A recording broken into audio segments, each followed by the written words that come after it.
setia Bisa Podcast. Tak bosan-bosannya nih, Kak Son akan selalu bertanya, gimana kabar kalian? Kak Son doakan supaya kalian selalu diberikan kesehatan dan dilancarkan segala urusannya. Baik teman-teman, seperti biasa pada kesempatan kali ini saya tidak pernah sendiri. Siapa lagi yang menemani saya kalau bukan Mas Keker? Apa kabarnya Mas Keker? Iya, kabar saya seperti biasanya Kak, selalu baik-baik saja. Saya ini berharap semoga teman-teman yang mendengarkan ini tidak bosan ya dengan saya dan juga Mas Keker. Bosan dalam arti apa ini? Kan Bintang tamunya Mas Keker mulu deh gitu Mas Keker. sudah saya bilang, saya bukan seorang bintang tamu. Saya itu? ini teman bincang santainya Kak San. Nah, teman Kalau bintang tamu itu beda, seperti Wak Leman, Pak Slamet, kemarin Pak Amdo, sama siapa? Pak Kadel. Iya. Itu bintang tamu. Kalau saya ini sudah paten, teman bincang santai. Iya, mungkin menurut teman-teman Kak Son ini nggak menemukan teman bincang santai lain apa atau gimana gitu loh Mas Keker. Saya juga berpikir kenapa nih Kak San kok belum kebagian berbincang dengan narasumber nih. Iya, ini loh Mas Keker, schedule-nya ya mungkin. Ya mungkin schedule-nya terlalu padat ya di luar Bisa Podcast, harap maklum ya teman-teman. Dibandingkan saya, kalau saya biasanya memang mengkeker suasana. Menggeger suasana. Oke Mas, jika di perbincangan Bisa Podcast sebelumnya kita membahas tentang TikTok Shop, tapi kali ini kita akan membahas TikTok, tapi bukan fitur TikTok Shop-nya, melainkan para penggunanya atau TikToker yang dinilai beberapa pihak terkadang kelewatan dalam membuat konten. Seperti kita ketahui di TikTok ada berbagai macam konten, ada yang bersifat review, edukasi, hiburan, dan lainnya. Tapi di sini kita lebih kepada sikap TikToker yang suka memberi review yang bersifat menjatuhkan. Saya tidak perlu spill akun penggunanya ya Mas. Beberapa waktu lalu ada salah satu TikToker membuat review tentang sebuah bangunan bersejarah, dalam hal ini sebuah hotel dengan old design. Di situ TikToker tersebut menginap di sana dan mereview bahwa ada suatu kejanggalan yang terjadi, dalam hal ini kaitannya hal mistis. Seperti ada suara yang tidak jelas dari mana asalnya, lalu ada sekelebat bayangan, lalu juga dia merasakan atmosfer yang berbeda saat berada di hotel tersebut. Menurut Mas Keker, apakah konten seperti itu sah saja untuk dibuat dan disebarkan di media sosial? Dalam pembahasan kali ini saya kembali teringat tentang pembahasan kita di awal-awal nih Kak San. Mungkin teman-teman pendengar setia Bisa Podcast juga sudah menyaksikan ya konten-konten awal di Bisa Podcast ini. Di situ kan kita pernah membahas tentang kelakuan YouTuber Betul. yang mereview tentang rumah-rumah yang dianggap angker, seram dan segala macam, padahal kan itu merugikan pihak atau ahli waris pemilik tersebut. Iya Mas Keker. Karena apa? Ketika dijual kembali pastikan nanti ini yang masuk ke YouTube ya. Ini yang waktu itu memberikan yang katanya ada penampakan ini ya. Penampakan itu ya. Gitu. Nah, seperti itu kan akhirnya berimbas buruk kepada pemilik maupun ahli waris dari properti tersebut yang sudah lama tidak ditinggali ya, seperti itu. Nah ini kan kaitannya hampir sama, cuma ya beda platform ya. Yang ini kan TikTok, kalau yang waktu itu YouTube. Iya, dan ini posisinya hotelnya masih beroperasi Mas Keker. Masih beroperasi ya. Apa tadi pertanyaannya? Kontennya ini sebenarnya sah nggak sih untuk dibuat dan disebarkan di media sosial Mas Keker? Mungkin Kak San maupun teman-teman setia Bisa Podcast pernah mengingat perkataan saya ya. Saya juga lupa ini. Tapi saya pernah berkata di salah satu konten yang terdahulu ya Kak. Iya. Bahwa memang repotnya dalam dunia medsos itu seperti YouTube, TikTok, mungkin juga Facebook kan juga sudah ada bisa bikin video ya. Iya, Instagram juga. Itu kan tidak ada bagian yang mengawasi. Berbeda dengan televisi. Televisi itu kan ada namanya KPI, Komisi Penyiaran Indonesia ya. Nah, terima kasih sudah dibantu tahu. Saya juga agak lupa, cuma tahu istilahnya. Jadi seperti itu. Nah, kan kalau tidak ada yang mengawasi, tentunya kan di situ akan terjadi yang namanya kalau bahasa umumnya ya kebablasan seperti itu. Nah, akhirnya menimbulkan hal-hal yang merugikan masyarakat di sekitarnya. Seperti beberapa waktu lalu ini kebetulan ya pembahasannya TikTok kan. Iya. Saya nggak sengaja membaca suatu artikel online. Di salah satu kota di Indonesia ini ada salah satu TikToker yang memang membuat video dan juga menyertakan foto suatu tempat atau rumah yang sudah kosong. Katanya di situ ada penampakan.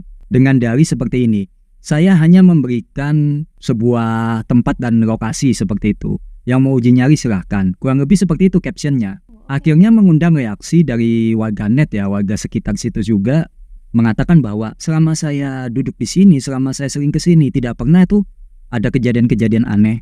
Tidak pernah saya mendengar suara-suara yang katanya ada suara kuntilanak dan segala macam seperti itu ya.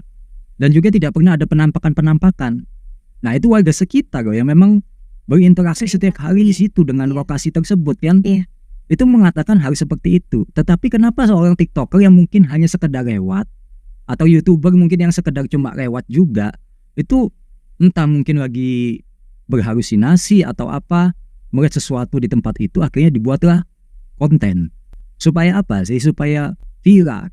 Dan Cuan Mas Keker. cuan. Tentunya ada AdSense kalau bagi Iya. YouTuber ya, tapi kalau bagi TikTok mungkin ya view-nya banyak, nanti kan ada yang sistemnya affiliate dan segala macam, endorsement lah apa itu. Iya.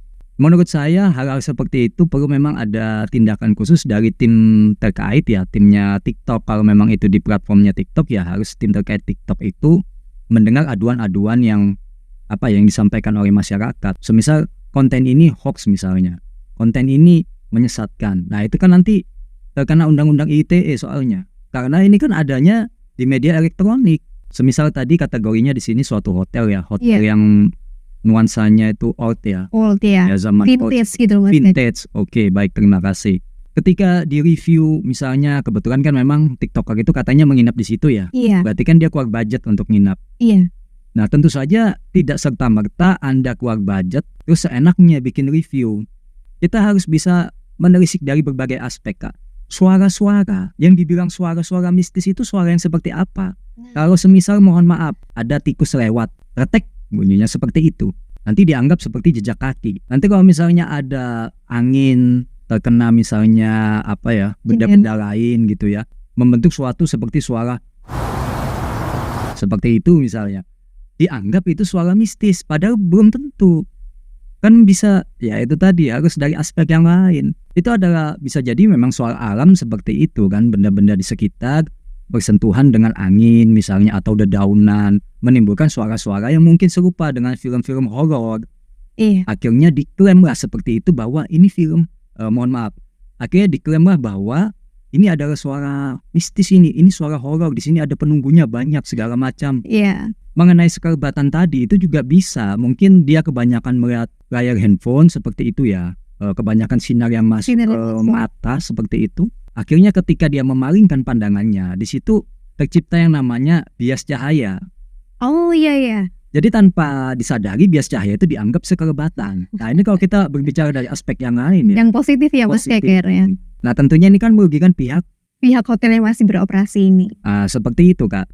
Nah seandainya nih Kak San salah satu karyawan atau pemilik hotel tersebut, kira-kira terima nggak kalau ada nih tamu datang, kebetulan dia seorang TikToker atau YouTuber atau apapun lah sebutannya dia yang berhubungan dengan medsos, membuat review seperti itu, terima tidak? Iya pasti tidak Mas Keker. Nah tentunya ini ya saran saya bagi teman-teman TikToker, teman-teman YouTube, bikinlah konten yang tidak terlalu kontroversi.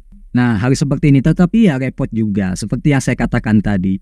Di YouTube, di TikTok itu tidak ada komisi apa tadi namanya Kak? Penyiaran Indonesia. Nah tidak ada yang mengawasi. Tidak ada filternya ya Mas. Tidak ada filternya, jadi semua bisa masuk. Terkecuali yang memang mohon maaf ya, yang membahas tentang pemerintah, ya itu siap-siap aja nanti akan dibredel. Yang menghujat-hujat gitu ya Mas Keker. Akhirnya kan bebaslah konten-konten lain, pokoknya tidak berhubungan dengan pemerintahan, ya sudah dibuat saja. Ditayangkan.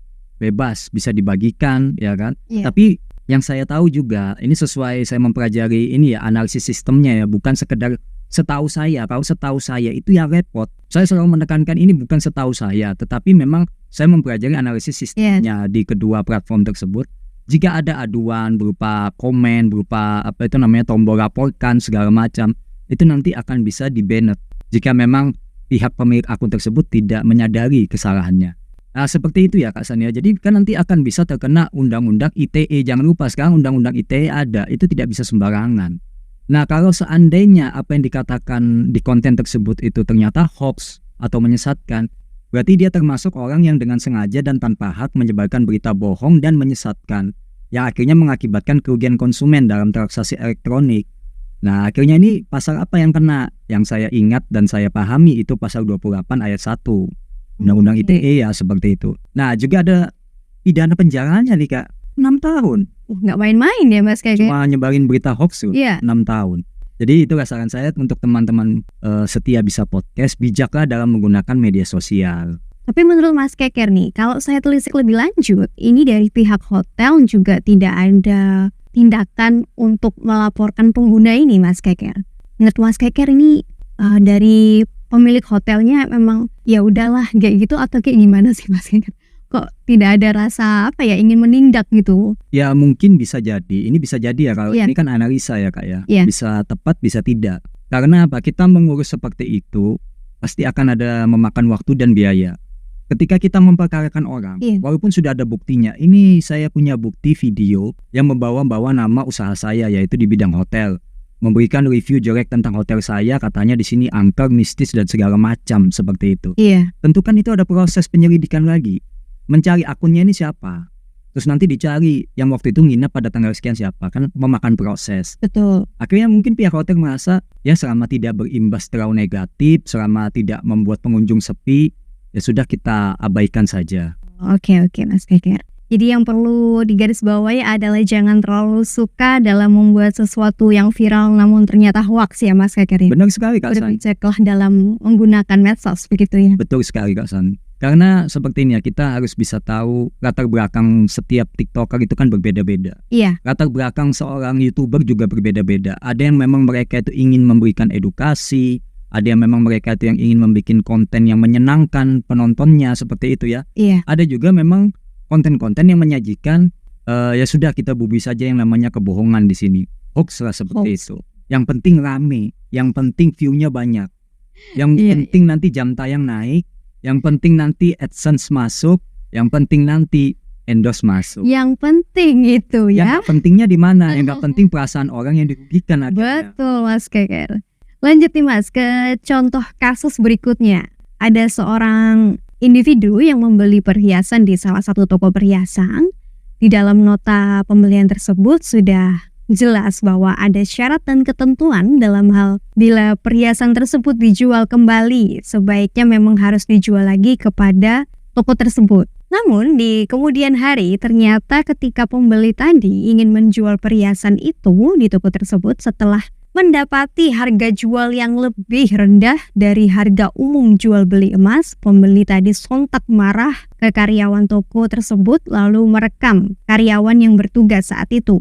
Padahal penjelasan karyawan tersebut dia hanya menjalankan prosedur dari toko dan juga dari pimpinan dan tidak bisa menentukan sesuai kemauan si pembeli yang sampai akhirnya video itu pun tersebar dan mendapat attention lebih dari penonton. Kejadian seperti ini Mas, apakah bisa juga dibawa ke ranah hukum? Dan menurut analisa Mas Keker, mana sih yang nantinya akan dipersalahkan? Barusan saya tadi sempat singgung masalah hukum ya. Hukum ya? Di pertanyaan sebelumnya tadi ya. Iya Mas Keker. Tapi itu kan ranahnya adalah tentang tempat usaha ya, Tempat yang usaha. diberikan review. Tetapi kali ini lebih kepada person individu ya, Personnya, yang iya. dijadikan objek Objek. rekaman. Betul. Nah tentu saja kalau pertanyaannya apakah ini bisa dibawa ke ranah hukum, jawaban saya jelas bisa. Nah di sini masuk dalam ranah pencemaran nama baik, diatur dalam Undang-Undang ITE, tepatnya pasal berapa ya, 45 ayat 3 kalau saya tidak salah. Ya insya Allah itu tidak salah ya, seperti itu. Mas Keker selalu hafal. Enggak juga, ini kan kebetulan karena Undang-Undang ITE kan memang ya banyak juga, Banyak. bukan hanya sekedar KUHP yang banyak. Di situ bunyinya kalau saya tidak salah itu setiap orang yang dengan sengaja atau tanpa hak mendistribusikan atau mentransmisikan atau membuat dan diaksesnya informasi elektronik atau dokumen elektronik yang memiliki muatan penghinaan atau pencemaran nama baik, ya ini hukuman penjaranya nggak main-main juga Kak, paling lama 4 tahun. Paling lama 4 tahun, lumayan juga ya 4 tahun tuh. Paling lama 4 tahun. Dan kalau pertanyaan Kak San tadi adalah siapa nih yang bisa Yang dipersalahkan pihak yang mana? Yang dipersalahkan adalah pihak yang merekam, yang menyebarkan juga. Jadi begini, harusnya itu saran saya diselesaikan dengan kekeluargaan. Kalaupun ada perbedaan, tentunya kan dalam syarat dan ketentuan itu ada Sudah kejelasan. tertera di Sudah dalam tertera. nota pembeliannya. Yang saya tahu semisalnya ada orang tadi ya membeli dari toko ini kemudian dijual lagi ke toko tersebut ya. Iya. Semisal harga jualnya itu ternyata lebih rendah dibandingkan dia jual di toko emas lain. Nah itu kan emas itu juga ada grade-nya kan. Semisal emas putih, itu kalau dijualkan harganya tidak semahal emas yang berwarna kuning, ya kan? Iya, betul Mas. Nah kita kan tidak tahu ini emas apa, ini belum jelas ya.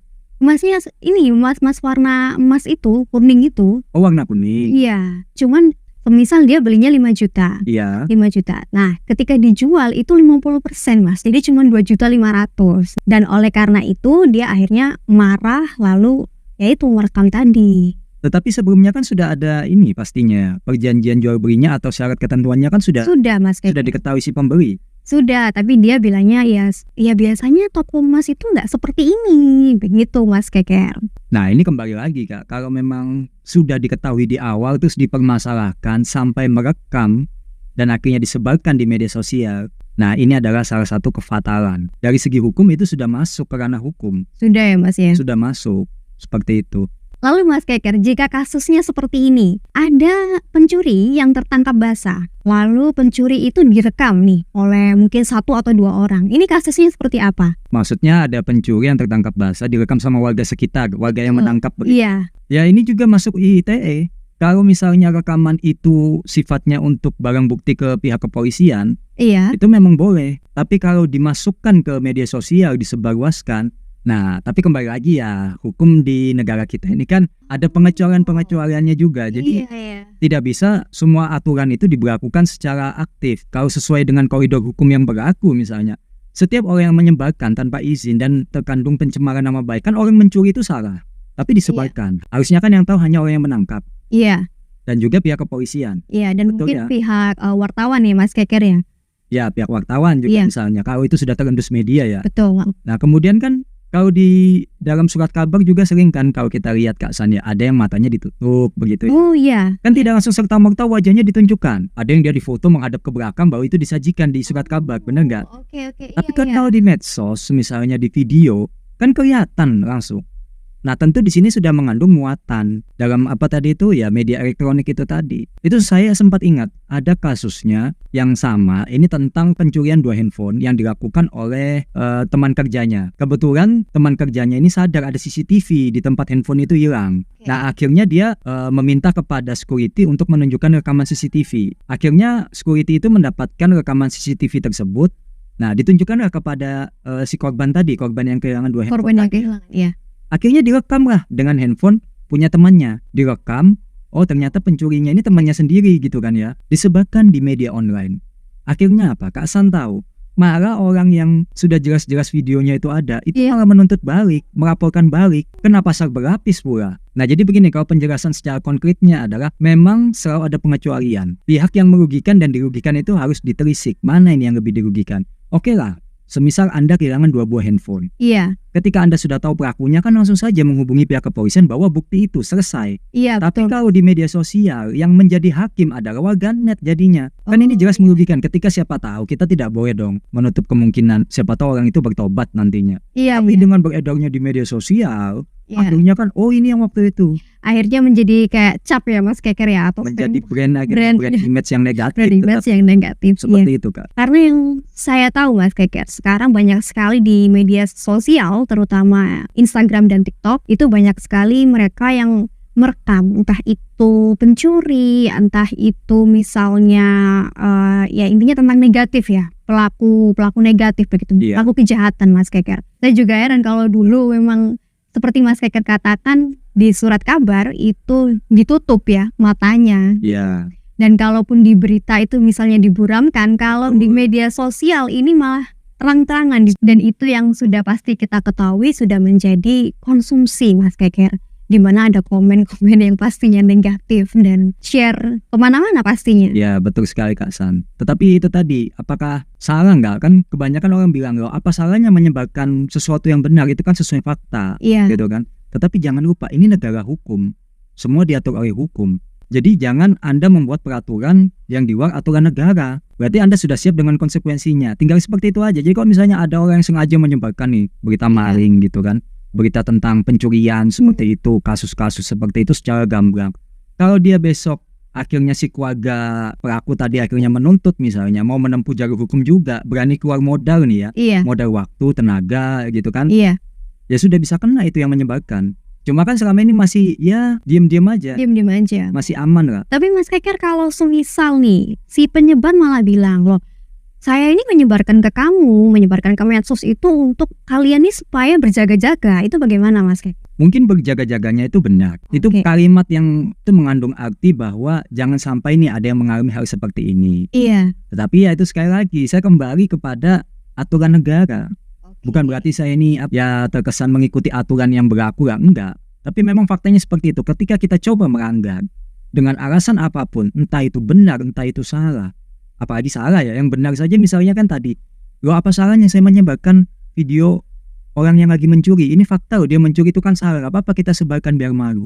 Loh tapi undang-undang ITE ada. Disahkan negara, resmi, berjalan sampai sekarang, berlaku. Bagaimana bisa ditumpang tindih dengan yang namanya itu benar? Menurut saya nggak bisa. Apalagi yang salah, yang sudah jelas-jelas salah, Salah. menyebarkan dia udah tambah salah. Seperti itu. Oke, mantap nih Mas Keker pemaparan yang diberikan ya kali ini. Itulah ya mengapa bagi teman-teman pengguna TikTok maupun media sosial apapun ada baiknya lebih bijak lagi dalam membuat konten. Sebab bila nanti merugikan pihak lain, resikonya akunnya akan di-banned dan menjadi bulan-bulanan warganet ya Mas Keker. Iya Kak. Baik, tidak terasa perbincangan kali ini telah sampai di penghujung waktu acara. Terima kasih Mas Keker sudah selalu berkenan menemani Kak San dalam bincang santai. Sama-sama Kak San. Saya Kak San mewakili seluruh tim Bisa Podcast mengucapkan terima kasih banyak kepada teman-teman setia Bisa Podcast yang telah bersedia menyaksikan dari awal hingga akhir. Kami mohon undur diri dulu, sampai jumpa di Bisa Podcast selanjutnya. Bye-bye.